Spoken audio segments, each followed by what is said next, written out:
dan Satidit Puskomat kepada Kaotmil. Hari ini berkas perkara kasus tabrakan nagrek diserahkan ke Auditorat Militer Tinggi Otmilti 2 Jakarta. Setelah menggelar rekonstruksi perkara atau reka ulang pada Senin 3 Januari 2022 kemarin di depan SPBU Ciaro Nagrek dan Jembatan Menganti Banyumas, Jawa Tengah. Hari ini berkas perkara tabrakan yang kemudian berujung pembunuhan terhadap Handi Saputra dan Salsabila diserahkan ke Auditorat Militer Tinggi Otmilti 2 Jakarta. Selain berkas perkara, para tersangka dalam kasus ini yakni Kolonel Priyanto, Kopda Ahmad, dan Kopda Dwi Atmoko juga diserahkan ke Otmilti 2 Jakarta. Kepada dan Satidit dan Kaotmilti untuk menempati tempat. Tadi juga disampaikan terkait dengan motif dari perkara ini adalah melepas tanggung jawab dan juga menghilangkan bukti-bukti kecelakaan lalu lintas. Setelah pelimpahan berkas perkara ke Auditorat Militer Tinggi 2 Jakarta, dari Orjen TNI rencananya juga akan mengolah berkas perkara ini dengan secepat mungkin, diharapkan dalam 1 minggu selesai sehingga bisa dilimpahkan ke Pengadilan Militer Tinggi. Ada 3 tersangka dalam kasus ini dan ketiganya ini berkas perkaranya digabung dalam 1 berkas. Dan rencananya ini juga akan dikawal, diharapkan proses persidangan bisa berjalan transparan dan dikawal langsung oleh pimpinan TNI Angkatan Darat dan pimpinan TNI hingga keputusan inkrah di pengadilan.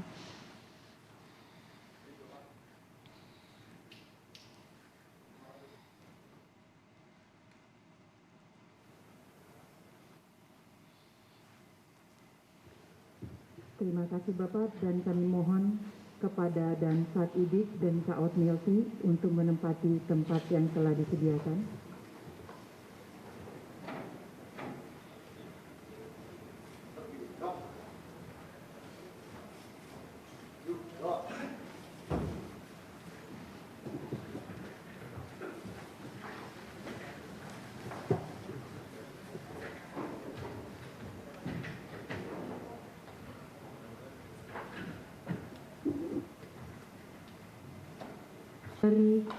Dan Satidit Puskomat kepada Kaotmilti 2 Jakarta. Komandan Pusat Polisi Militer TNI Angkatan Darat Letnan Jenderal Chandra Sukoco menyampaikan proses penyidikan yang dimulai sejak 21 Desember 2021. Penangkapan terhadap 3 tersangka dilakukan segera setelah polisi menginformasikan ada keterlibatan 3 oknum anggota TNI Angkatan Darat dalam kasus tabrakan di Nagrek yang 2 jenazah korbannya dibuang di Sungai Serayu. Penculikan, penyekapan, ataupun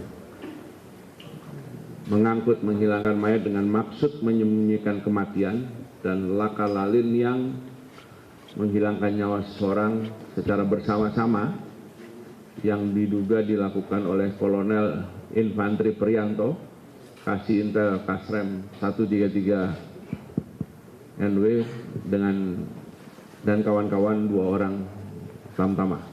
Dimulai pada tanggal 21 Desember 2021, di mana pihak kepolisian RI dalam hal ini Polresta Bandung menyampaikan adanya dugaan keterlibatan oknum TNI AD.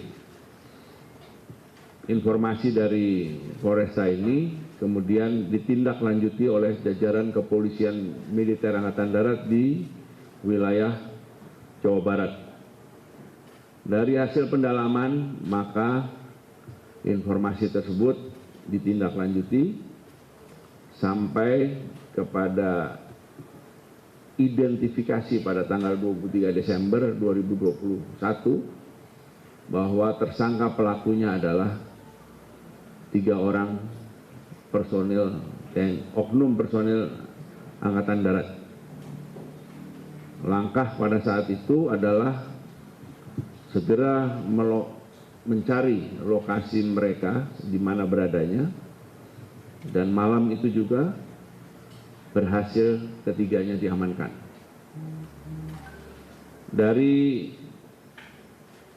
pemeriksaan awal, sebagaimana telah disampaikan oleh pimpinan TNI, ada upaya untuk menghindar atau menyangkal perbuatannya, namun dalam proses pemeriksaan atau penyidikan yang dilakukan oleh Polisi Militer Angkatan Darat, didapatkan bukti-bukti maupun pengakuan dari yang bersangkutan bahwa mereka terlibat langsung dalam tindak pidana ini.